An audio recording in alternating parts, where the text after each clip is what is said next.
merci. Moi aussi, je voudrais adresser un merci tout particulier à Amélie et à Franck de m'avoir invité à nouveau à participer à un cycle de conférences sur la musique, en effet, lors de cette saison, et d'avoir accepté de réduire un tout petit peu quand même le champ à une période et à une région, au fond, puisqu'on parlera de la musique baroque en Allemagne. Donc, merci aussi à toute l'équipe, à Arnaud et à Patrice, qui mettent toute leur efficacité, leur expertise et leur bienveillance pour que tout ça fonctionne bien, pour qu'on puisse entendre de la musique, j'espère, dans les meilleures conditions aussi. Et à tous ceux qui soutiennent les matins de la philo, c'est fantastique. Donc, voilà. Première chose qu'il faut que je vous dise, c'est que je ne suis pas un musicologue. Donc, j'espère que vous ne me tiendrez pas rigueur de mes naïvetés, de mes approximations, de mes interrogations, voire même de mes enthousiasmes, parfois peut-être un peu déplacés. Alors, donc, en effet, on va consacrer 6 conférences à un parcours qui sera à la fois philosophique et musical, plutôt que de proposer une étude un peu systématique, au fond, des conceptions de la musique développées par les philosophes depuis l'aube de la pensée en Grèce, puisqu'on sait que chez Pythagore, repris magistralement par Platon, et puis ensuite Aristote, donc l'Antiquité grecque, la musique a une place tout à fait importante. Elle va le garder chez les pères de l'Église, je pense à Augustin notamment, dans un traité De Musica, mais aussi dans ses confessions, il parle souvent de musique. Chez les pères de l'Église et la scolastique médiévale, et puis l'époque, on pourrait dire l'époque moderne, à partir de Descartes, qui a fait un petit traité de la musique qui est peu connu, mais qui est vraiment intéressant. Et puis, bien sûr, chez des auteurs comme Leibniz, on en parlera beaucoup plus, de Leibniz dans une des conférences, chez Schopenhauer et Nietzsche, et puis beaucoup plus près de nous, chez Bergson, au fond, où la musique joue à une place éminente, et chez des théoriciens comme Adorno, je pense à Yankelevitch, Bloch, etc. Donc, au fond, j'aurais pu faire ce parcours philosophique, je ne l'ai pas fait. J'ai réduit l'angle de vue pour espérer peut-être augmenter un peu la profondeur de champ et espérer donc pouvoir approfondir un certain nombre de questions. Le projet est donc de tenter d'appréhender les conditions de possibilité, les conditions d'émergence et de déploiement des œuvres que l'on situe dans la période baroque, en Allemagne, grosso modo de 1600 à 1750, ça fait un siècle et demi de musique, et par là, de tenter de dégager la pensée qui sous-tend ces œuvres. C'est-à-dire, au fond, le sens, non seulement que ces œuvres ont pu prendre pour ceux qui composaient cette musique ou qui la pratiquaient, mais encore pour nous aujourd'hui, dans la mesure où ces œuvres présentifient quelque chose, je crois, d'universel dans l'histoire de l'articulation du beau et du vrai, du sensible et de l'intelligible, on pourrait dire aussi. Parce qu'au fond, c'est un peu l'expérience que je vais vous proposer. On aura de la musique sensible et on va essayer de raccrocher ce sensible à de l'intelligible avec toute la difficulté de cette articulation. Et je vous propose donc le plan de ce cycle en 3+3. Les 3 premières conférences à caractère plutôt historique, c'est-à-dire comment une pensée se met historiquement et progressivement en œuvre pour sous-tendre, au fond, la musique baroque, avec la première conférence aujourd'hui de montrer que le baroque en Allemagne plonge des racines très profondes dans ce mouvement important de la réforme luthérienne, pendant la Renaissance encore, puisqu'on est là au XVIe. La conférence suivante, dans 15 jours, sera consacrée à l'émergence, à l'invention du baroque, comment une nouvelle esthétique va émerger sur fond de cette grande esthétique renaissante, qui sera celle de la polyphonie et du contrepoint. Une nouvelle esthétique va progressivement se mettre en place autour des années 1600. Et puis, par un saut, par une sorte d'arche, la troisième conférence montrera comment Bach peut être considéré comme le véritable accomplissement de cette grande période du baroque, pas seulement en Allemagne, bien que Bach n'ait pas quitté l'Allemagne de toute sa vie, mais au fond parce que Bach a été non seulement ce génie créateur absolu, si vous voulez, de toutes ces formes musicales qu'il a inventées, mais aussi l'unificateur, celui qui a unifié dans une perspective qui n'est pas simplement une sorte de synthèse ou d'amalgame, mais une synthèse extraordinaire et transcendante, mais qui a unifié quand même tout le baroque européen. Alors, les 3 dernières conférences, elles seront peut-être plus thématiques, plus philosophiques, si vous voulez. La 4e sera consacrée à la problématique de la rhétorique, c'est-à-dire, au fond, est-ce que cette musique développe un langage? Cette musique développe-t-elle des figures de style caractéristiques? Peut-on parler d'une syntaxe du baroque? Donc, en gros, la question, la musique est-elle un langage alors qu'elle est asémantique? Comment on peut tenir quand même qu'elle serait un discours sans parole? Mais qu'est-ce que ça peut-il vouloir dire? La 5e conférence sera, elle, peut-être plus technique, et j'espère que vous n'allez pas me maudire, mais je prends comme thématique l'un et le multiple, parce que dans la musique baroque, de nombreuses formes musicales abordent cette problématique philosophique très fondamentale. C'est un couple que l'on retrouve dans toute l'histoire de la philosophie, et qui va être particulièrement développé chez ce penseur baroque, du temps du baroque en tout cas, qu'est Leibniz. Et je montrerai comment la pensée de Leibniz peut nous permettre d'éclairer les grandes formes contrapuntiques de la musique baroque, et notamment la fugue, qui est évidemment la forme musicale la plus extraordinaire que l'on retrouve notamment chez Bach.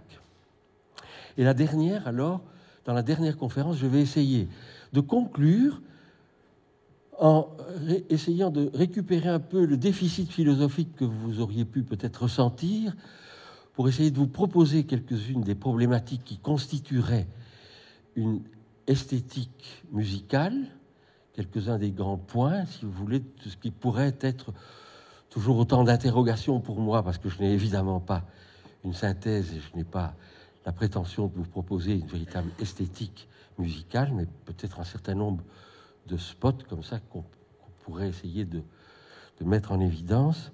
Et je parlerai un tout petit peu quand même de la thématique dont j'avais annoncé la structure et le nombre. La structure et le nombre. Alors donc aujourd'hui,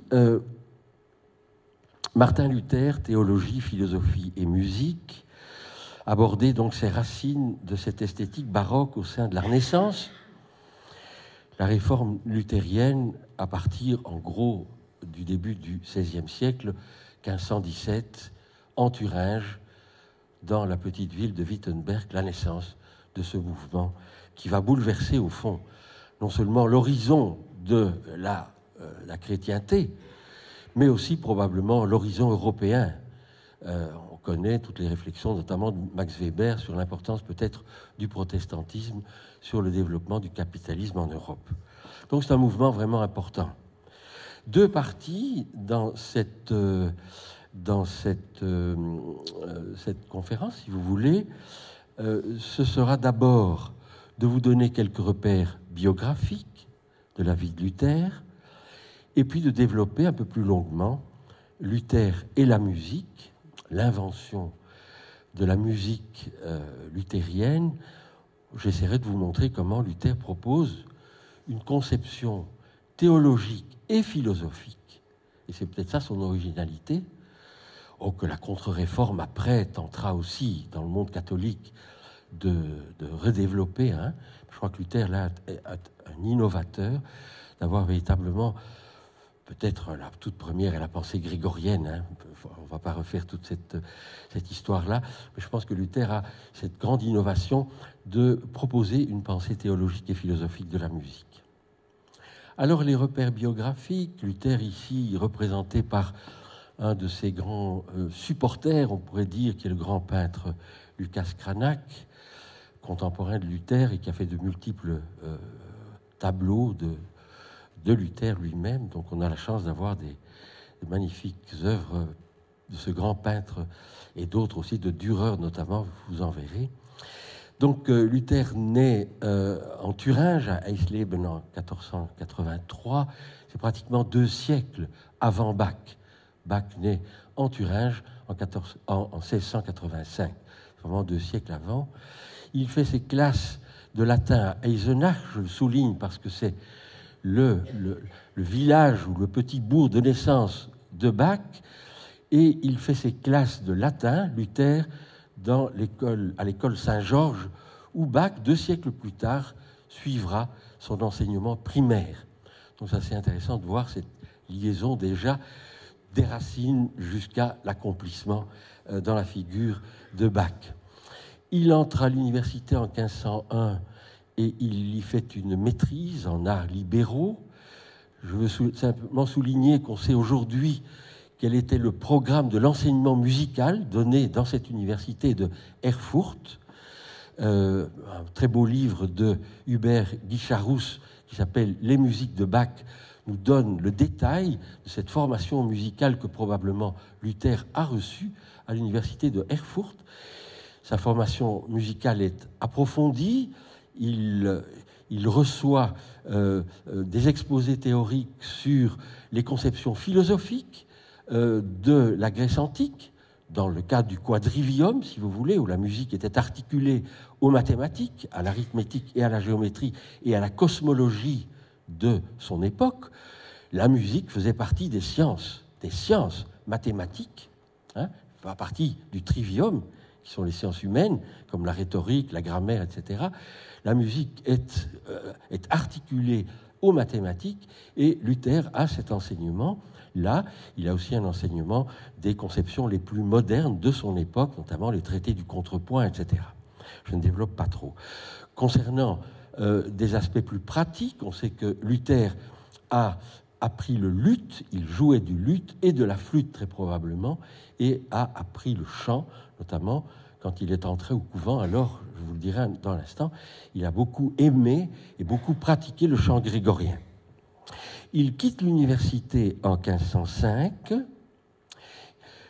et le projet qu'il avait, voulant par là faire le projet de son père, au fond, qui voulait que Luther devienne un juriste, il quitte le projet du droit et entre au couvent des Augustins de la même ville de Erfurt et entreprend alors des études plus approfondies de philosophie. Pourquoi ce changement de vie? Au fond, c'est suite à une sorte de traumatisme assez curieux où il promet, s'il a la vie sauve, d'entrer au couvent, et il a, je ne vais pas vous raconter toute l'histoire, peu importe, il a la vie sauve et il rentre au couvent. Et voilà, il change d'ailleurs à ce moment-là, il va changer son nom, parce que son nom était d'abord Martin Luther, et il va changer en Luther, parce que c'est une consonance grecque, Eleutherios, Eleuthère, qui veut dire homme libre. Assez curieusement, il a déjà cette espèce de vision pour une vie à venir. Il est ordonné prêtre en 1507 et fait des études de théologie, toujours à l'université de Erfurt, magnifique petite ville que nous avons eu la chance de visiter dans un voyage sur les pas de Bach, et aussi à l'université de Wittenberg. Il fait un séjour à Rome entre 1510 et 1511. Il est envoyé par son ordre des Augustins pour rencontrer un certain nombre de dignitaires de la curie à Rome. Il présente un doctorat à l'université de Wittenberg en théologie en 1512, et à partir de ce moment-là, 1513, 1514, il enseigne l'exégèse biblique. On sait qu'il donne des cours plus particulièrement sur le commentaire des psaumes, se situant dans le droit fil de son maître Saint-Augustin, qui a fait une œuvre fantastique du commentaire des psaumes, et aussi des épîtres de Saint Paul. Il est aussi prédicateur de l'église de Wittenberg. Revenons sur ce voyage de Rome.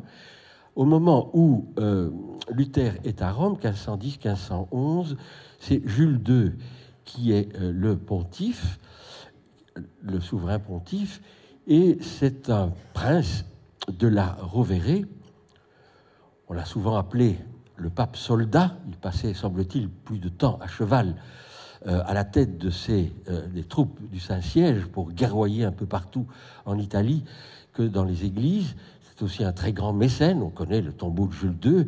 Et puis à ce moment-là, pendant que Luther est là à Rome, Michel-Ange peint le plafond de la Sixtine, et en même temps, Raphaël peint les chambres de la Signature, notamment, où il y a cette fantastique fresque de l'école d'Athènes. Et je ne sais pas si vous avez eu l'occasion de voir ça, c'est une fresque absolument fabuleuse. Tous les grands philosophes sont... Je ne sais pas si Luther a vu cela, mais c'est intéressant de voir qu'il est vraiment contemporain dans son séjour romain de l'édification de ces grandes œuvres, au fond, de la Renaissance italienne.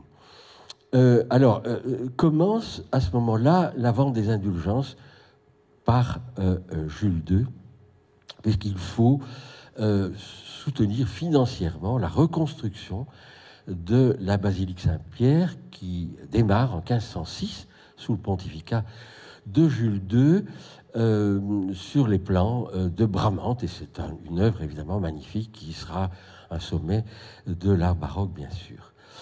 Alors, l'affaire des indulgences, ça va continuer au-delà de Jules II, parce que le pape qui suit à la mort de Jules II, c'est le pape Léon XIII, qui est un Médicis, un grand mécène, lui aussi, et qui va relancer cette grande campagne de financement de la basilique par cette vente des indulgences, et qui va prendre un développement très important en Allemagne, avec, ici c'est un détail que j'ai repris d'une œuvre de Raphaël, qui montre le pape Léon X vers 1518.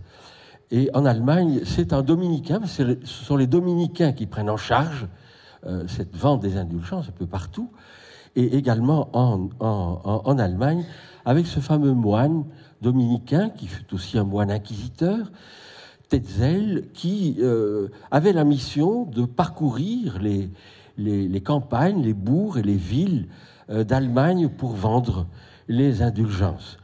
C'était un dominicain qui avait le verbe extraordinairement efficace, une rhétorique digne des frères prêcheurs, si vous voulez, et qui, par exemple, on redit souvent ces vers qu'il faisait sonner haut et fort du haut de sa chair de vérité. Je vais vous le dire en français plutôt qu'en allemand, mon allemand n'étant pas très bon. Sitôt que sonne votre obole du feu brûlant du purgatoire, l'âme s'envole. Et il était soutenu et patronné, ce moine Tetzel, par un grand prince électeur archevêque, l'archevêque de Magdebourg, qui s'appelait Albert de Brandebourg, prince archevêque, donc un des princes électeurs qui jouera un rôle important dans l'élection de Charles Quint comme empereur du Saint-Empire romain germanique. Et ce grand prince électeur, Albert de Brandebourg, s'était endetté de manière absolument incroyable auprès d'une banque, pour des raisons diverses, et soutenait toute l'opération de la vente des indulgences pour récupérer au moins 50% de la vente, pour enlever sa dette qu'il avait vis-à-vis d'une grande banque allemande. Les autres 50% iraient à Rome. Luther a été scandalisé de cette simonie, de cette vente, au fond, des biens d'église, des biens spirituels, de l'âme des ceux qui étaient encore dans le purgatoire, et dont Tetzel imitait, paraît-il, avec une efficacité incroyable les cris désespérés. Il paraît qu'il allumait des bougies et il se brûlait lui-même les mains pour montrer combien, probablement, ces pauvres personnes qui n'étaient pas encore au paradis souffraient des peines du purgatoire. Et donc, Luther est absolument outré de cela et mène cette fameuse querelle des indulgences. Il va placarder le 31 octobre 1517 les fameuses 95 thèses qu'il avait fait imprimer. Et là, ça c'est fantastique, c'est probablement la première grande opération de l'imprimerie moderne. Non seulement il les affiche sur l'Église, mais elles sont imprimées et elles sont divulguées. Par exemple, on sait que très vite, ces 95 thèses vont arriver à Strasbourg, très très vite. Efficacité, là, de l'imprimerie qui va diffuser ces thèses.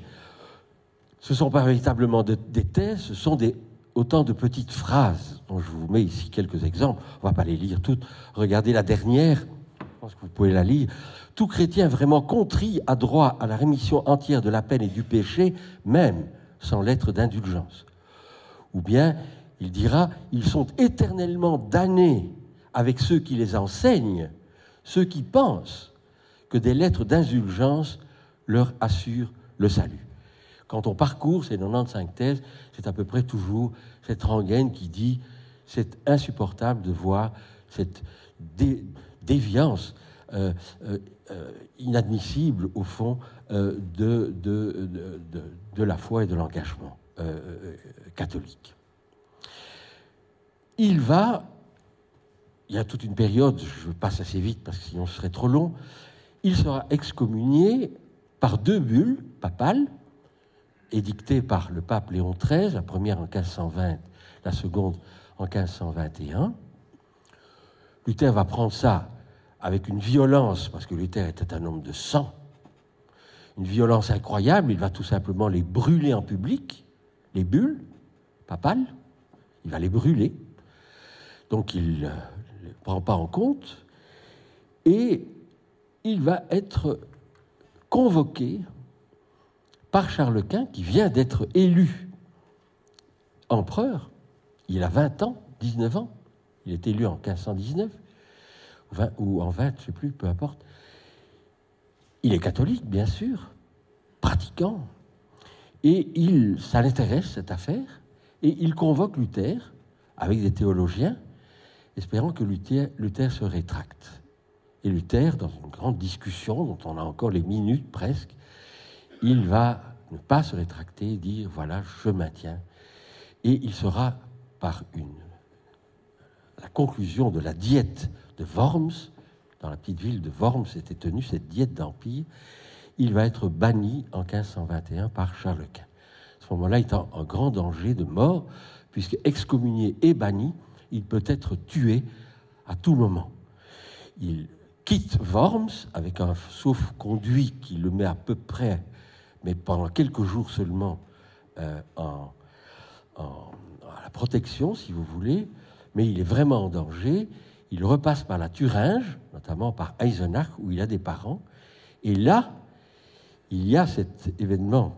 Ici, je vous montre simplement une très belle peinture de Bernard Van Oorlay, qu'on a eu la chance de voir à Bruxelles lors d'une rétrospective Van Oorlay à Beaux-Arts.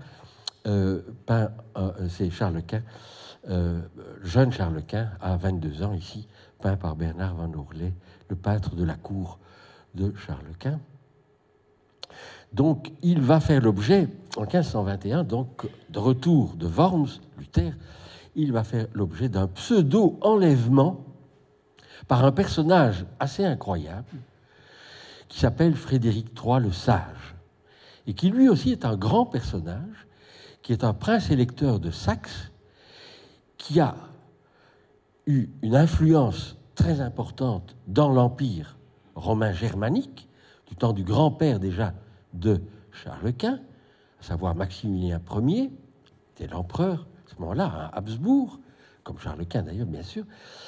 Et ce Frédéric III le Sage a eu, on le sait, une influence des idées de ce Frédéric III le Sage, dont je vous montre ici une magnifique gravure de Albrecht Dürer, qui montre ce Frédéric III le Sage. Donc il a une influence politique importante, il va jouer un rôle important dans l'élection de Charles Quint, il va rallier à lui d'autres électeurs qui vont faire que c'est Charles Quint qui va remporter l'élection plutôt que François Ier, notamment, qui était un des concurrents de Charles Quint dans l'accession au trône de cet empire, si vous voulez. Et ce Frédéric le Sage, c'est un homme de culture, c'est lui qui fonde l'université de Wittenberg en 1502, et c'est un grand amateur de musique. Dès 1489, il fonde une chapelle musicale très importante, il fera venir des musiciens importants, et donc Luther, qui est là, Eisenach aussi, protégé par ce Frédéric III le Sage, qui enlève Luther, qui le fait prisonnier, et qui l'emmène dans son château à Eisenach, son château de la Warburg, qui est là au-dessus du petit village d'Eisenach, que l'on voit encore aujourd'hui, une photo prise aujourd'hui, enfin, il y a quelques années maintenant, où on voit la Thuringe, on voit Eisenach dans le fond, et là tout au-dessus de la colonne, sur cet éperon, magnifique château médiéval extraordinaire qui est toujours actuel. Et il se réfugie, Luther, et il se fait passer pour un seigneur, chevalier Georges, et là ils se mettent à traduire le Nouveau Testament en allemand pendant une année. Il se protège. Je reviens à Frédéric III le Sage et à sa chapelle musicale. Luther donc entend probablement de la musique, et je voudrais vous faire entendre un des musiciens qui fait partie de cette chapelle musicale, c'est Heinrich Isaac, qui fait partie, vous voyez les dates, 1450-1517. Il meurt donc un peu avant l'affaire de Luther, mais il a imprimé à la chapelle musicale un niveau extraordinaire de musique, et je vais vous faire entendre un hymne. Voilà, ce Heinrich Isaac, c'est quelqu'un d'intéressant, il fait partie de cette grande école franco-flamande qui, pendant 5 à 6 générations, depuis 1420 jusqu'à la fin du XVIe siècle, jusqu'à 1590, avec Roland de Lassus, va envoyer toute une série de musiciens qui viennent de nos régions, du Brabant, du comté de Hainaut, du Luxembourg, des provinces limitrophes entre la France d'aujourd'hui, Cambrai, etc., Condé-sur-l'Escaut, Beaurevoir, Havre, Mons, Nivelles, Tinctoris. Bien, ce Heinrich Isaac est né dans le Brabant, c'est pas exactement où, mais on sait que dans le Brabant. Il fait une carrière extraordinaire parce qu'il va passer 15 ans de sa vie à Florence, à la chapelle de Laurent de Médicis, et puis il ira à Vienne et à Innsbruck faire de la musique chez les Habsbourg, chez Maximilien Ier, le grand-père de Charles Quint, et puis il viendra terminer sa vie probablement chez Frédéric III le Sage. Donc je veux simplement vous dire que là, il y avait un milieu musical d'une qualité extraordinaire. Je vous fais entendre un hymne polyphonique magnifique de Heinrich Isaac, qui dabis capiti meo aquam, sur un texte inspiré du chapitre 9 des Lamentations du prophète Jérémie. On entendra seulement les 3 premiers vers. Qui donnera à ma tête de l'eau et à mes yeux une source de larmes, et je pleurerai jour et nuit. Vous allez entendre une polyphonie superbe, et je vous ferai entendre, j'attirerai votre attention sur le dernier vers, où tout à coup, ce vers « et je pleurerai jour et nuit », avec toutes ces larmes qui me sont données, vous allez entendre le ténor et puis la basse reprendre ce vers-là. C'est du latin.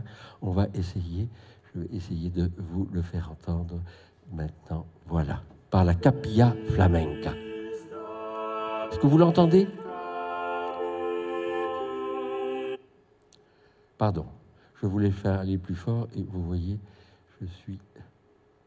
Ça va quand même au point de vue? Oui. Ou bien ça pourrait aller plus fort?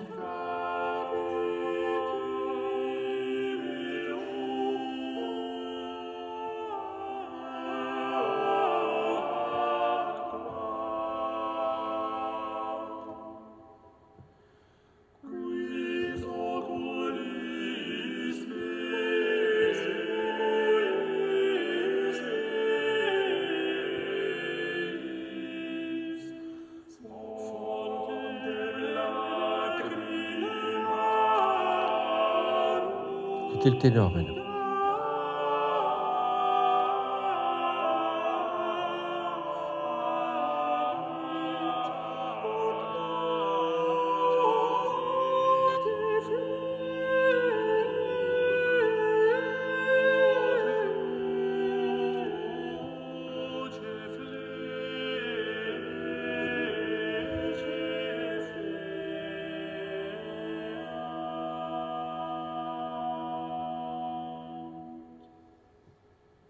Voilà.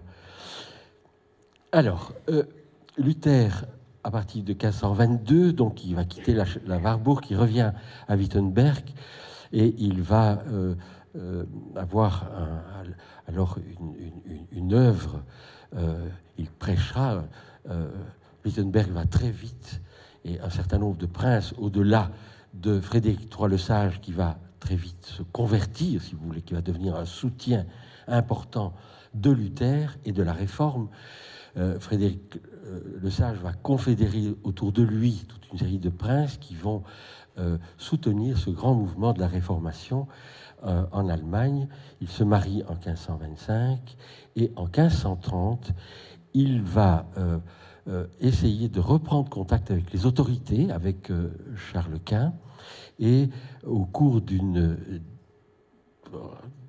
rencontre qui se tient à Augsbourg, Luther, qui est toujours sous le coup du bannissement, etc., n'ira pas, mais enverra un de ses très proches, qui s'appelle Philippe Melanchthon, et qui est le systématicien de la théologie luthérienne, au fond, qui aura un rôle très important, viendra lui présenter à Charles Quint et aux théologiens catholiques le cœur de la théologie et de la dogmatique, si vous voulez, luthérienne.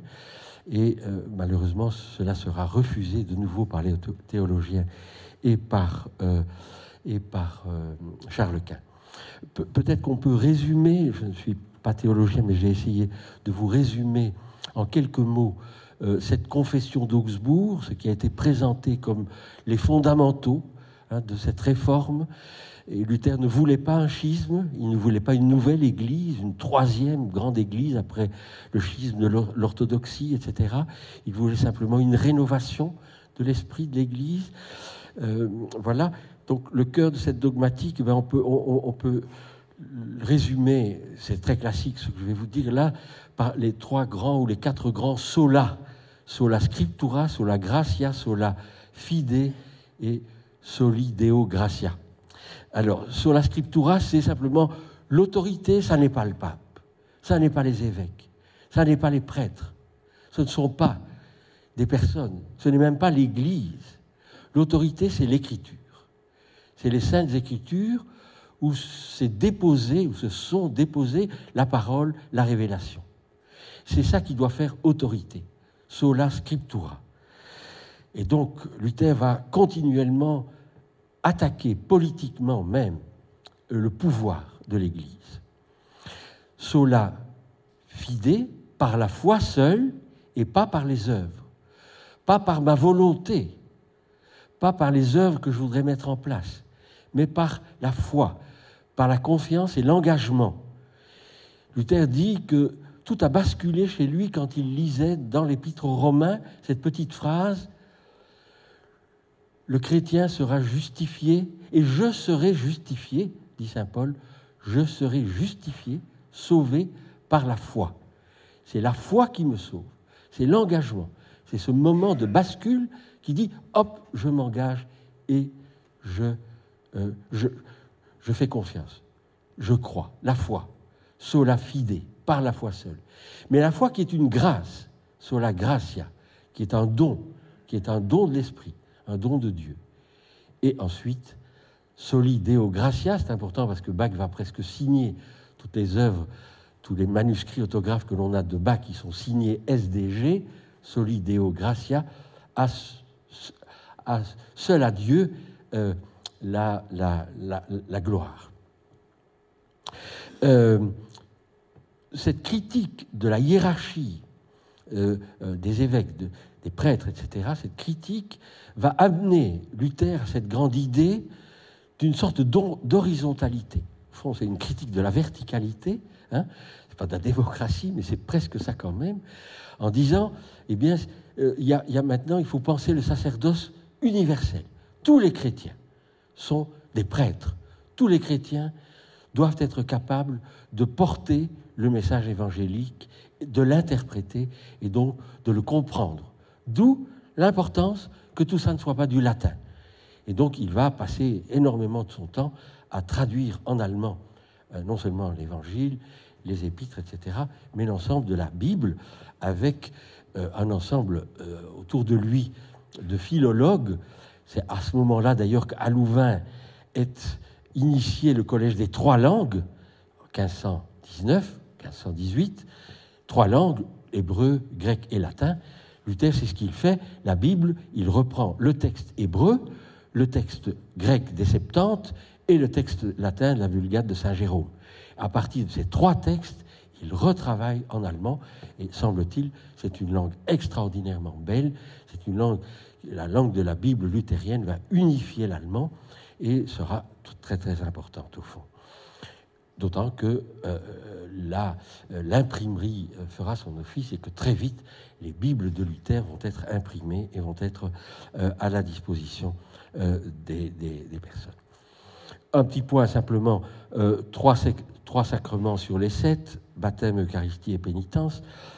Il y a bien sûr pour Luther, et ça c'est très intéressant, me semble-t-il, théologiquement parlant, il y a la présence réelle du Christ dans l'Eucharistie, il y a une Eucharistie, mais il n'y a pas les paroles de la transsubstantiation. Le prêtre ne transforme pas le pain et le vin en une autre substance qui est le corps et le sang du Christ. C'est le Christ est parmi nous parce que l'assemblée croyante est là, et c'est l'assemblée qui produit la présence du Christ. C'est extraordinaire de penser que s'il y a des morceaux de pain qui restent après la communion, on la mange au déjeuner comme on mange un morceau de pain. Rendez-vous compte du changement énorme par rapport à l'hostie dans l'ostensoir des catholiques, etc. Hein, les divines espèces, les saintes espèces. Ici, non. Au fond, c'est la présence du Christ et de Dieu est liée à l'assemblée. C'est l'assemblée qui fait le corps du Christ. Voilà, c'est un point intéressant, me semble-t-il, sur le plan théologique.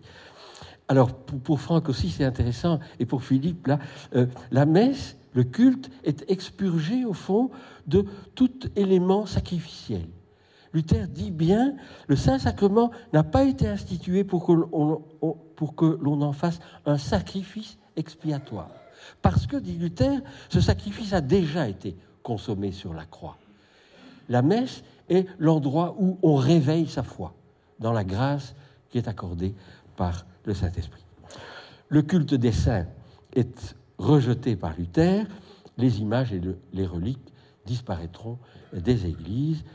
C'est bien sûr quelque chose de très curieux chez Luther, c'est à la fois cette démocratisation de la foi, c'est l'assemblée, cette horizontalité, et en même temps une certaine forme d'individualisme qui est au fond très moderne, c'est l'individu lui-même dans son contact avec Dieu, dans une expérience mystique personnelle qui ne doit pas passer par des médiations diverses et étagées de la hiérarchie.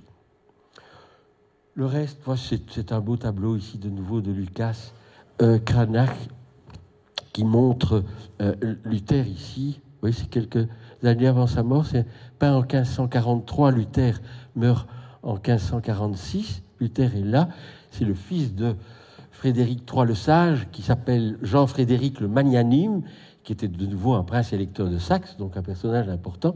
Là, on a Philippe Mélanchthon, le fameux systématicien de la théologie luthérienne, et ici le jeune Spalatin, qui va jouer un rôle très important dans le développement de la Réforme aussi. Alors, on termine ces repères. La Réforme en Allemagne, la paix religieuse est relativement fragile, parce qu'au fond, l'empereur est toujours opposé. Les princes vont se coaliser contre l'empereur. Il va y avoir des véritables coalitions des princes luthériens contre l'empereur catholique, toujours Charles Quint. Ça s'appelait la Ligue de Smalkalde. ils vont se coaliser, il y aura des actions militaires, si vous voulez, et puis, enfin, mais très tardivement, Charles Quint a déjà abdiqué, en 1555, la paix d'Augsbourg, où on aura la liberté de conscience, les catholiques, les réformés, qu'ils soient calvinistes ou luthériens, pourront avoir cette liberté de conscience, de pratique religieuse. La paix d'Augsbourg, avec cette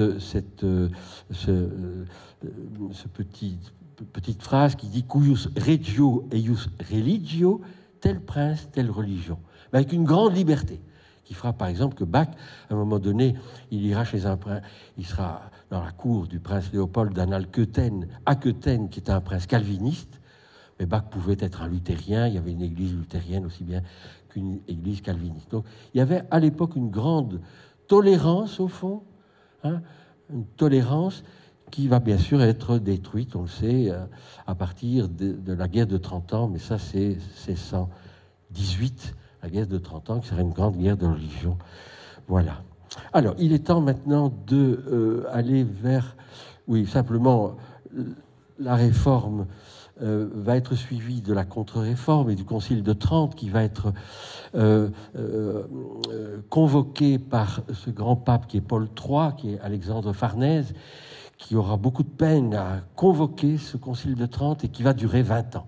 20 ans, en réponse à la réforme luthérienne, avec toute une partie musicale aussi. Hein. Vous savez qu'il y a un grand musicien de la contre-réforme qui est Palestrina, et qui sera le musicien de cette contre-réforme. Et bien sûr, la fondation de l'ordre des Jésuites, d'abord par Ignace de Loyola en 1534, mais les Jésuites seront le fer de lance de la contre-réforme. Et ils seront, les Jésuites, reconnus par le pape Paul III en 1540. Ok, alors, on avance maintenant, je ne vais pas parler de cette carte, peu importe. Luther et la musique. 4 grandes dimensions développées par Luther. Philosophique, on ira vite puisqu'on a déjà parlé un peu de sa formation philosophique, métaphysique, l'approche anthropologique, l'approche éducative et surtout alors l'approche théologique et liturgique. Philosophique, je vous ai dit, Luther est bien formé aux arts libéraux, au quadrivium, à l'articulation entre les mathématiques et la musique théorique, ce qu'on appelait à l'époque la musique spéculative, il fait aussi du luth, etc., d'accord. Il sait ce que c'est parce qu'il en parle. On trouve ça même dans ses sermons. Il dit, vous vous rappelez, il y a l'accord le bel accord des sphères, la musique des sphères. Ça, c'était des conceptions antiques. Hein. Les planètes, dans leur mouvement circulaire, à l'époque, devaient, dans leur mouvement, produire de la musique, disaient les anciens. Musique que l'on n'entendait plus. Alors, comment est-ce qu'on peut... C'est purement spéculatif. Hein, il y a cet accord des sphères. Mais Luther disait maintenant, l'accord des sphères, c'est l'accord des anges. C'est la musique des anges. Dans la perspective de Luther, il y a bien une musique divine. Comme il dit, une Himmelmusik. Himmelfreude. La joie de la musique céleste, qui est celle de la musique le chœur des anges, qui est ici représenté sur un autre tableau du XVe siècle. On est à peu près à l'époque du Quattrocento, ici en Italie, avec Van Eyck, bien sûr, le chœur des anges. Donc cette approche philosophique, métaphysique, on va la retrouver chez Luther. Il continue à y faire allusion. Il reste un philosophe aussi. L'approche anthropologique, c'est aussi une approche de la philosophie ancienne, plutôt aristotélicienne. C'est plutôt la musique participe à cette catharsis du poétique, du drame. La musique est source de joie. Elle est pas intérieure, c'est joie.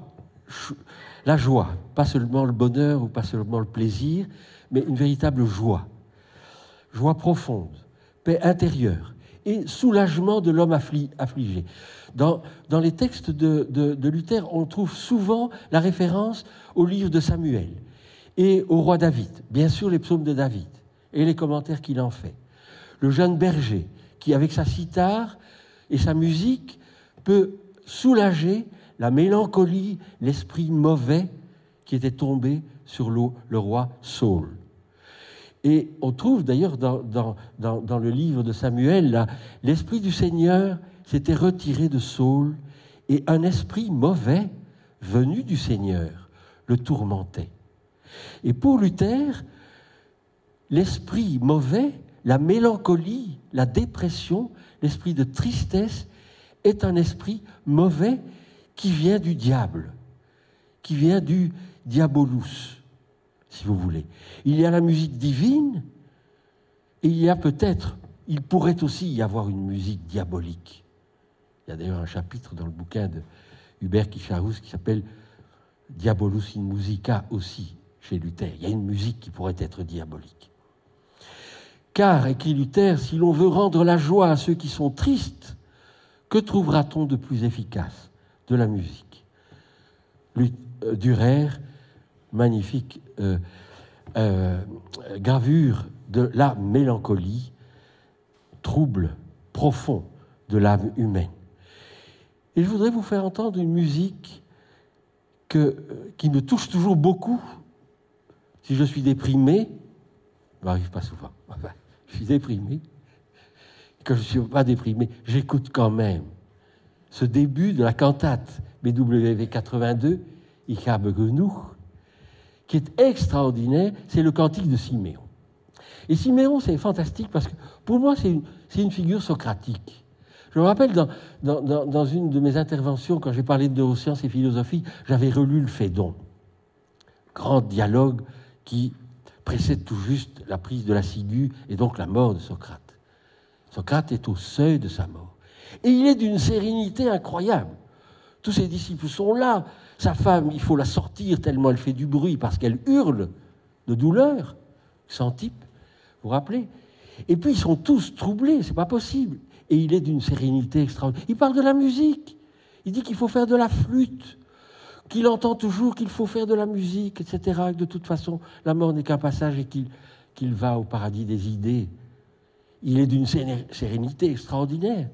Que Siméon a, le vieux Siméon, quand la Vierge vient avec l'enfant, et le vieux Siméon est dans le temple, il est soi-disant aveugle, et il dit, il a ce cantique, Nunc dimitti servum tuum domine, secundum verbum tuum in pace. Maintenant, tu peux laisser aller ton serviteur dans la joie et dans la paix, parce que mes yeux pas de chair, mes yeux ont vu le salut. Hein? Sérénité de l'homme face pourtant à la mort qui arrive.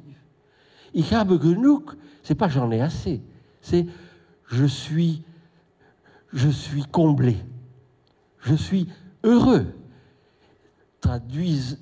Luther traduira ce psaume et ce cantique de Siméon, pardon, c'est pas un psaume, le cantique de Siméon par mit Fried und Freud, ich fahr dahin.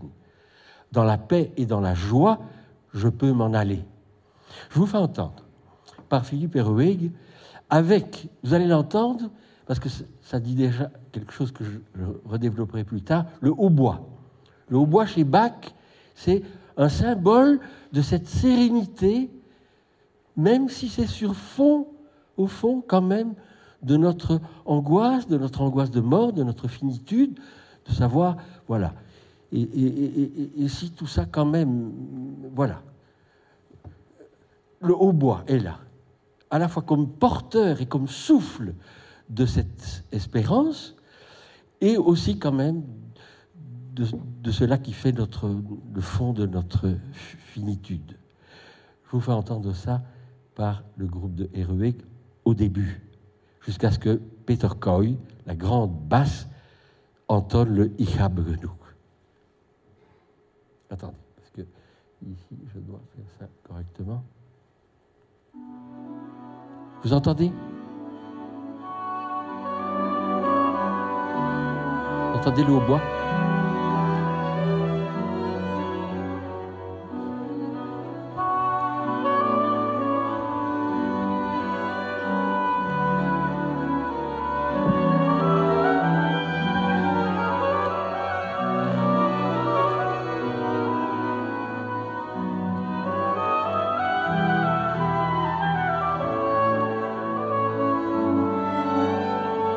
Voilà, je dois m'arrêter parce que je vois que le temps passe, c'est affreux. Épouvantable. Alors, l'approche éducative, on va aller relativement vite. Simplement, Luther a très très haut une préoccupation très importante pour l'éducation. Il voulait même mettre en place des bourses pour les enfants qui n'avaient pas les moyens d'aller à l'école le plus possible. Il envoie des lettres aux nobles pour qu'ils soutiennent son entreprise éducative. Il faut que les enfants puissent apprendre à lire, qu'ils puissent comprendre et interpréter la Bible, etc. Et donc, voilà, il a cette préoccupation de l'école obligatoire pour tous et de l'enseignement de la musique pratique et la musique, la musique plus théorique. C'est un point important, je ne vais pas faire les citations de Luther. L'approche maintenant théologique et liturgique, c'est ça qui est le plus important, et là j'espère qu'on aura encore quelques minutes maintenant pour développer ça. Luther traduit la Bible en allemand, il fait une exégèse biblique, il passe par le commentaire des psaumes, et il va développer toute une allégorie et une symbolique des instruments de musique. La cithare, la lyre, les trompettes, le cor, il ne parle pas du hautbois, mais ça va donner une tradition où les instruments eux-mêmes constituent des symboles, des allégories d'un certain nombre de dispositions de l'âme, si vous voulez, on peut dire ça comme ça. Il dira, chanter, c'est prier 2 fois. Il reprend ce terme, cette petite phrase de saint Augustin. Chanter, c'est prier 2 fois, c'est à la fois la musique qui est prière, et c'est le texte, bien sûr, qui est prière. Je donne à la musique la première place après la théologie. La musique, dira Luther, est une grâce et un don de Dieu, indissociable de la création divine. Alors ici, je voudrais m'arrêter un petit peu plus sur ceci. Il va commenter très longuement cette petite phrase, ces petits mots qu'il trouve dans les épîtres de saint Paul aux Romains, fides ex auditu. Fides ex auditu. La définition luthérienne de la foi fait référence à l'écoute. Écoute de la parole unie à la musique. La foi comme écoute et non pas comme vision. Non pas comme une antichambre d'une vision de Dieu qui serait cette antichambre, ici encore terrestre, qui serait habitée parce que saint Thomas dit de ce desiderium naturale videndi Deum per essentiam. Je vous traduis, ce désir naturel de voir Dieu dans son essence, qui était pour saint Thomas la vision béatifique. La vision béatifique de l'homme, c'est de voir l'essence, de voir la substance divine. Et je crois que là, c'est très intéressant à discuter, presque philosophiquement et théologiquement certainement. La définition de la foi comme écoute plutôt que comme vision, c'est la clé théologique, pourrions-nous dire, du déplacement de l'esthétique qui allait désormais, chez les protestants, valoriser, on pourrait dire, l'ouïe, l'écoute, au détriment de la vision. Au détriment de la vision. C'est le contre-pied, d'ailleurs, que va prendre la contre-réforme. Regardez les églises de la contre-réforme, l'église du Jésus et les autres grandes églises baroques à Rome, elles sont extraordinairement tapissées pour que nos yeux, notre perception visuelle soit saturée de fresques, de peintures, de sculptures, etc. Ce sont des bijoux invraisemblables. Vous voyez à côté la Oude Kerk à Amsterdam ou à Delft, etc., ou la Nieuwe Kerk des églises protestantes. Il n'y a rien. Pas une statue, pas une peinture, rien du tout. Il y a l'écoute, la prédication et la cantate, les chants. Donc, un déplacement de l'esthétique de l'ouïe vers la vision. Mais ce n'est pas simplement ce déplacement de l'esthétique. La musique, au fond, et on le voit ici, c'est un art d'une mise en présence. Et je reprends maintenant une petite phrase de Christophe Théobald, grand théologien, spécialiste de la musique, grand théologien, en plus grand spécialiste de la musique, qui a écrit un livre magnifique sur Bach, et avec son collègue Philippe Charru. Il dit ceci: la musique est toujours un événement au présent, à jamais inaccessible à celui qui voudrait le fixer. Vous avez entendu Bach tout à l'heure, il y a un instant. C'est fini. Il était là dans la présence. Vous avez été attentif. vous avez eu un présent riche, il est maintenant dans votre souvenir. Oh, on voudrait revenir et réécouter jusqu'au bout. C'est magnifique. Alors on est dans la présence de la musique. On ne peut pas la saisir. Et donc, ce présent est à jamais inaccessible à celui qui voudrait fixer cet instant. Et donc un puissant remède contre l'idolâtrie, déjouant tout désir indiscret de voir ou de saisir l'être de Dieu. La musique est un art du temps. J'ai terminé la citation. La musique est un art du temps, pas de l'espace, un art du temps, du flux, qui échappe à notre emprise, à notre saisie, figure, au fond, de l'insaisissable de Dieu, figure de l'innommable, qui ne pouvait même pas être prononcé dans le tétragramme, si vous voulez, chez les Hébreux. Et je pense qu'il serait intéressant de faire une phénoménologie différentielle des modes sensoriels d'exister. On est au monde différemment dans l'écoute que dans la vision. Je pense qu'il y a là une sorte de phénoménologie d'être au monde très différent, et je reviendrai là-dessus dans des prochaines. Voilà. Alors, donc la vision plutôt que l'audition. La musique est présente à l'office, bien sûr. Chez les luthériens, elle est présente à la maison, elle est présente dans la cité.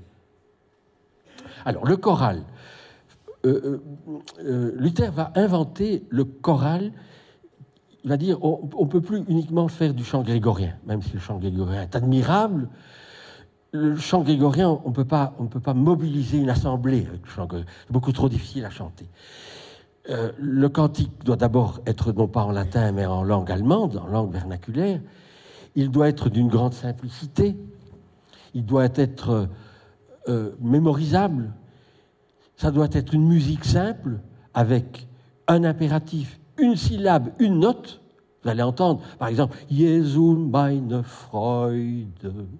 Une syllabe, une note, tout simple. Ça n'a rien à voir avec le grégorien, ou si vous prenez des grandes antiennes de la messe de Pâques, par exemple, le Ec dies, sur une syllabe, vous avez 45 notes. C'est ce qu'on appelle les mélismes. 45 notes sur une syllabe. Magnifique, évidemment. Hein, l'âme qui suit ces intonations d'une subtilité sans nom. Ça ne fédère pas une assemblée. Ok. Une syllabe, une note. La musique, point de rencontre entre ce qui monte de la terre et ce qui descend du ciel, la grâce. Musique et chant, symbole de l'alliance entre le Créateur et l'homme. Et ce qui est intéressant, c'est que pour Luther, au fond, c'est l'assemblée qui chante, qui fait ecclésia, qui fait assemblée, qui fait ce terme de ecclésia, et qui devient figure du corps du Christ. Au fond, l'assemblée qui chante, c'est la figure du corps chantant. D'un corps vivant, d'un corps pas dans l'idée, d'un corps qui vit par le chant. Parce que quand on chante, on vit avec son corps, avec ses poumons, avec son abdomen, etc., bien sûr. Alors, en 1524, premier livre de chant, très très tôt donc, vous imaginez, 1524, très tôt, il compose lui-même, Luther, il est musicien, il a composé, pas tous les 36 chorales, mais il en fait une série importante. Et dès 1544, il y en a 130, pratiquement à la mort de Luther, là un peu avant. Et au moment où Bach, à la fin du XVIIe, Bach né en 1685, il y a 5000 chorales. 5000 chorales. Donc, un développement absolument exponentiel, extraordinaire de cette musique des chorales, des cantiques allemands. Et je vous fais entendre rapidement un des premiers chorales qui fait partie de ces 24 premiers, édités en 1524, dont la musique et le texte est de Martin Luther. Voilà, c'est Mon Dieu est mon rempart, le psaume 46.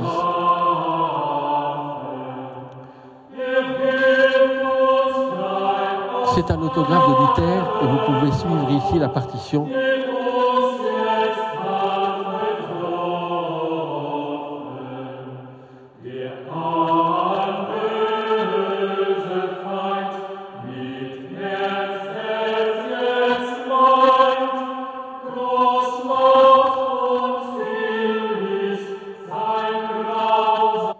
Voilà, vous avez compris. Peut-être. Attendez, je vais fermer. Alors, je vous fais simplement entendre le début de ce que ça va donner, un choral comme celui-là, un peu carré, comme ça, hein, un peu carré. Ça va donner, quand ça va être mis en polyphonie, à peu près un peu plus d'un demi-siècle après, par Melchior Franck, le même choral, par Vox Luminis toujours.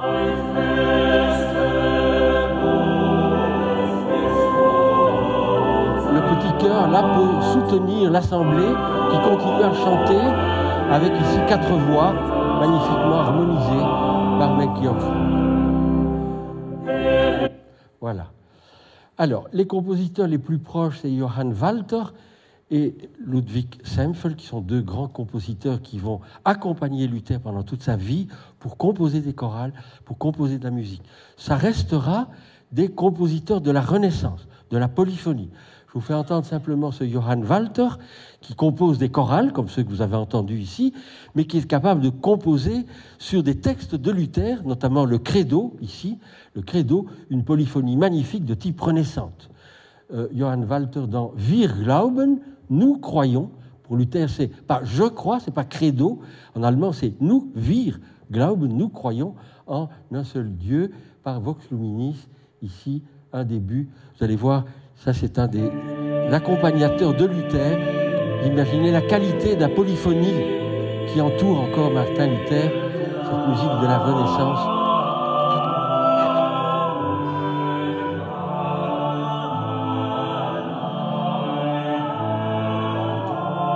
Voilà.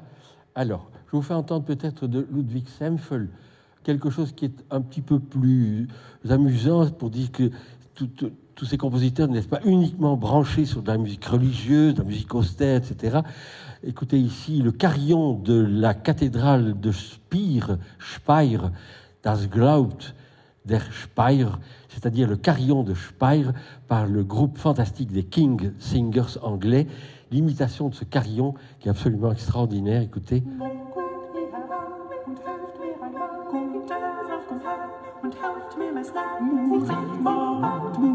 Avec du chanté-parlé. Chanté-parlé. Carillon. Vous voyez que c'est pas uniquement... Voilà. Alors, Josquin des Prés.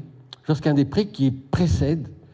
Josquin des Prés, Luther aurait pu entendre, peut-être qu'il a entendu quand il était à Rome en 1510-1511, il a peut-être entendu du Josquin des Prés.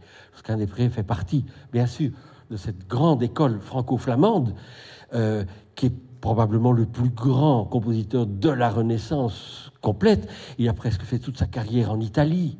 Il est revenu mourir à Condé-sur-Lescaut, à la frontière belge, là, chez nous. Il était originaire des régions des Pays-Bas bourguignons, mais il a fait une carrière fantastique à Rome, au Vatican, dans les grandes cours, Milan, chez les Sforza, à Ferrare, chez les Est, etc. Donc, c'est un très, très grand musicien. Et Luther prononce très souvent les divines notes de Josquin. Josquin, celui de l'ars perfecta, la perfection chez Josquin. Je vous fais ça. Et Pierre de la Rue, je l'ai cité parce que c'est un Tournésien qui lui aussi fait partie de cette grande tradition de l'école franco-flamande. Je vais vous faire entendre simplement... 11 heures, mon Dieu. Simplement l'Ave Maria ici, de Josquin des Prés.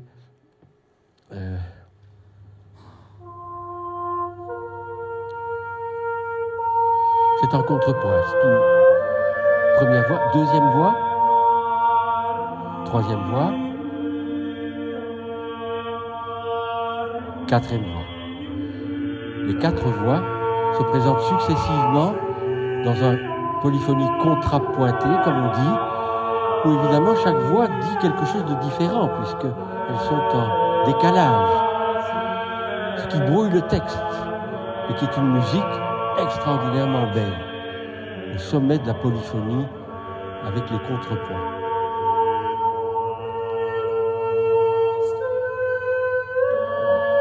Ça, je passe. Alors, la musique réformée telle austère, vous avez vu que non, avec Ludwig Sempel. J'avais pensé vous faire entendre quelque chose de très beau. La ronde, la danse divine, la transe de la grâce, produit par l'harmonie et le contrepoint dans une magnifique musique de Thomas Sell. Mais je n'ai pas le temps. Je voudrais vous parler un tout petit peu, ça c'est presque la fin. Je vais encore avoir 5 minutes peut-être. D'où viennent les mélodies de chorale? Elles viennent de 3 grandes sources. Il y a des musiques originales, on l'a déjà vu, notamment Ein feste Burg ist unser Gott, qu'on a entendu, c'est une musique composée par Luther. Luther en a composé avec Johann Walter, il en a composé toute une série, et ça va continuer. Donc, le choral est lieu, source possible d'invention musicale, d'invention de chansons, des chants qui sont des chants religieux. Donc, musique originale, voilà, je vais passer ceci. Alors, ce qui est intéressant, c'est, je vais encore passer celle-ci parce que ça c'est magnifique, ça me tient fort à cœur, c'est ce qu'on appelle les parodies, c'est-à-dire des chansons populaires, des chansons qui avaient eu beaucoup de succès dans le temps et qui sont à un moment donné incorporées dans le corpus des chansons religieuses. Bach va faire ça énormément, des parodies comme ça. Tous les grands auteurs, à la fois de la Renaissance et du baroque, vont faire des parodies. Il y a des messes L'Homme armé, hein, il y a des messes Mille regrets, des messes qui utilisent comme fond musical ou comme fond harmonique des chansons ou des madrigaux. Hein. Ici, il y a une très très belle chanson ancienne. Je la lance déjà parce que je dois parler un petit peu sur ce qui est une introduction aux luttes de cette très très belle chanson, qui est de nouveau de Heinrich Isaac, qu'on a déjà entendu tout à l'heure, dans le Qui d'Abis Capiti Aquam, là, hein, de tout à l'heure. Heinrich Isaac, quand il était à la cour de Maximilien Ier, il avait dû quitter Innsbruck pour revenir à Vienne. Et il fête sur un texte d'une poésie assez quelconque, il dit « Innsbruck, puisque je dois te quitter. Innsbruck, ich muss dich lassen ». Et il y a là un poème que vous pouvez lire, hein, Innsbruck, je dois te quitter, je vais aller mon chemin vers des terres étrangères, voilà, etc. Et il fait une musique là-dessus, et on chante. Et ça va être récupéré vers 1550, Au Welt, ich muss dich lassen, au monde, puisque je dois te quitter. Écoutez le ténor qui chante le chant Innsbruck, ich muss dich lassen. Je vous ai trouvé la partition, on peut la voir très facilement. C'est un chant très simple, un peu nostalgique, avec des silences entre des phrases, accompagné aux luttes.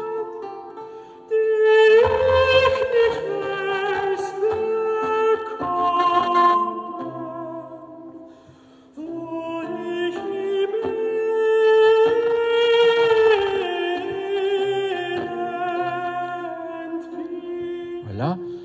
Alors,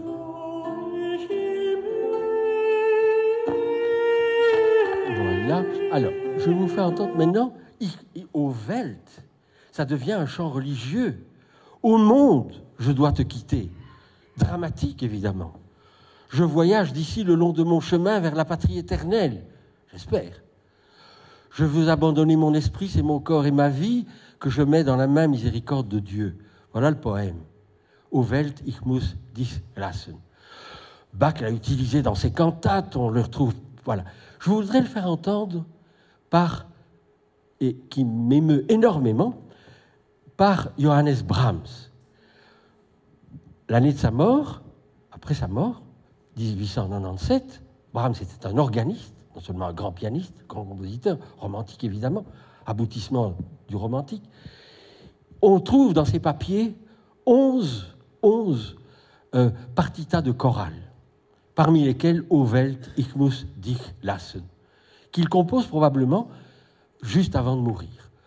Au monde, je dois te quitter. Extraordinaire puissance qui a compris exactement la puissance de la musique ici. Vous allez entendre l'orgue. C'est un morceau d'orgue. Alors, je vous explique. On a les phrases Au Welt, ich muss dich lassen, qui est harmonisé à 4 voix à l'orgue, il fait un très court commentaire des 2 dernières notes en écho, et puis vous allez bien écouter, il part vers le silence de la mort. Comme si, au-delà de la musique, il y a toujours le silence, comme au-delà de la vie, il y a la mort, si vous voulez. Il y a là une espèce de pianissimo qui asymptotiquement va vers le silence. On ne l'entend plus, et chez Brahms, qui a toujours refusé la musique nouvelle de Liszt et Wagner, il a continué à se tourner vers Beethoven, Brahms, c'est-à-dire le grand romantisme. Il ne va pas vers la musique de l'avenir. Et bien là, dans ce pianissimo, la dérive tonale est totale. Là, ça ne tient plus le ton dans lequel on le joue. Donc, écoutez, chaque silence du chant est occupé par un petit commentaire en écho, je vous le dirai, et puis le pianissimo. Extraordinaire force de cette musique que je voudrais encore vous faire écouter avant de terminer. Voilà, écoutez. Très classique. Tous les organistes que je suis jouent, c'est magnifiquement harmonisé. 4 voix. Écoutez, les 2 dernières notes sont en écho. Simple écho. C'est le silence déjà, l'écho. Et puis,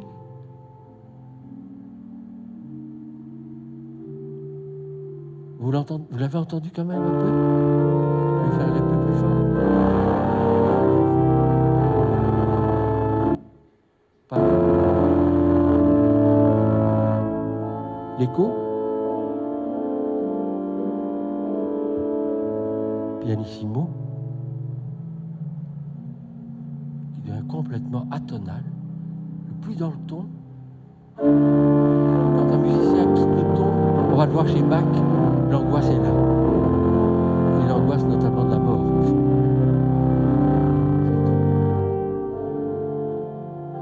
L'écho, simplement.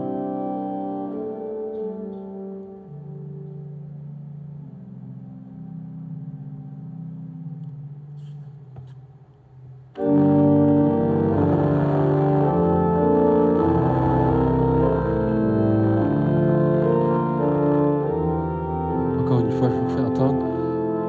C'est tellement émouvant.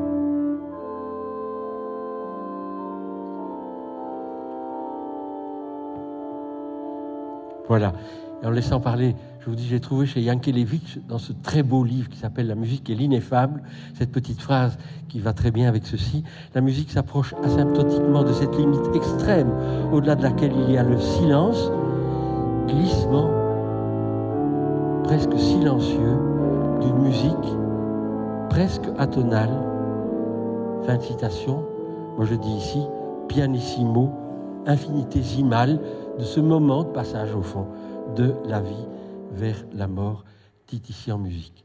Simplement, j'aurais pu vous dire aussi que dans l'inspiration de la musique des chorales, il y a la musique grégorienne, malgré le chant grégorien magnifique.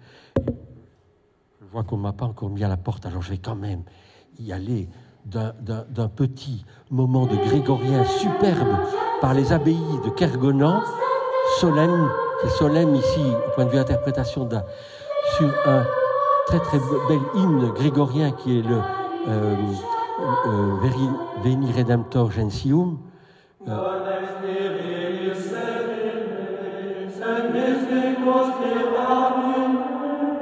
Luther va reprendre exactement cette musique grégorienne.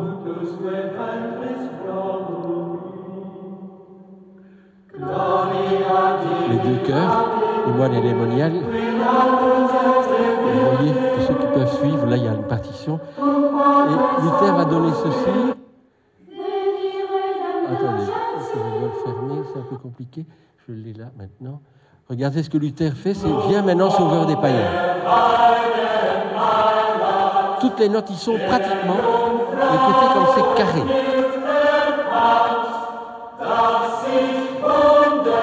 L'Assemblée peut chanter. Viens maintenant, sauveur des païens. Nun komm der Heiden Heiland. Voilà la place de l'orgue. Eh bien, c'était la dernière pour vous dire simplement, et je vous laisserai sur une petite musique d'orgue pour moi, l'orgue, c'est important. Au début, Luther ne voulait pas de l'orgue, mais très très vite, il a trouvé que c'était fantastique pour soutenir de manière polyphonique le chant de l'Assemblée. Très vite, les organistes vont non seulement donner le ton, parce que pour commencer à chanter, il faut savoir la première note, il faut être dans le ton. Ils vont faire un peu plus que simplement donner le ton. Ils vont faire quelques portées, et on sait que Bach recevait des coups sur les doigts parce qu'on lui disait « mais vous faites des introductions à l'orgue qui durent et on ne peut presque plus chanter tellement vous introduisez longuement ». Ou bien alors, il y a ce qu'on appelle les partitas de chorale pendant les moments, par exemple, de la communion, dans le culte protestant. Eh bien, l'organiste pouvait jouer des fantaisies de chorale. Sur un choral, il pouvait jouer. Je vous en fais entendre un, et c'est le dernier morceau. De toute façon, alors on peut vraiment s'arrêter. C'est Michael Praetorius, grand organiste, grand de la première période baroque. Alors, on est là tout au début du baroque. C'est un hymne de Noël, et c'est une parodie sur ce très beau... on entend d'abord le choral, maintenant, voilà, et après, vous voyez, il est soutenu par l'orgue. Vous entendez l'orgue, vous l'entendez là, l'orgue, hein. C'est un très très beau choral, très très fin. C'est une rose à éclose, à une rose, voilà, peu importe. Très très beau choral, soutenu par l'orgue. L'orgue accompagne ici le chant. Et vous allez entendre quand le chant va être terminé, eh bien, l'organiste va partir dans une fantaisie de chorale où, à la faveur de timbres, parce que l'orgue peut donner des timbres, et puis, c'est pas des improvisations, mais presque, il se laisse aller à une grande diversité à partir de cette unité du choral, unité mélodique du choral. Il développe alors, vous allez entendre maintenant, l'organiste va partir, écoutez, avec des jeux de 4 et 2 pieds, une espèce de guirlande pour accompagner la joie de Noël, si vous voulez.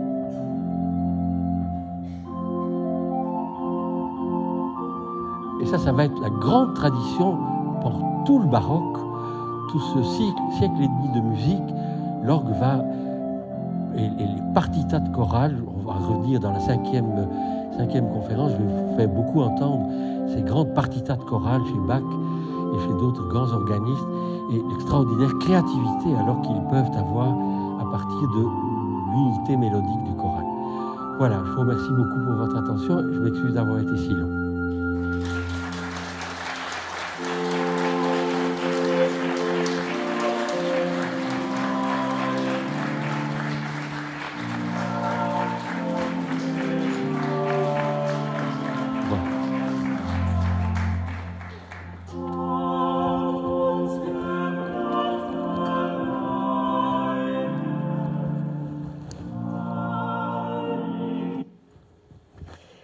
Voilà, personne n'a envie d'arrêter. Et surtout pas de te mettre à la porte, je remarque. On t'attend dans 15 jours et vous aurez le temps de poser vos questions à ce moment-là. Je suis désolée. Je vous rappelle juste que cette séance-ci est enregistrée, donc vous la trouverez sur notre site dans une semaine à peu près, le plus vite possible, enfin ça prend du temps. Donc voilà, vous pourrez la réécouter avec joie. Merci infiniment, Marc, pour ce début en orgue. Merci.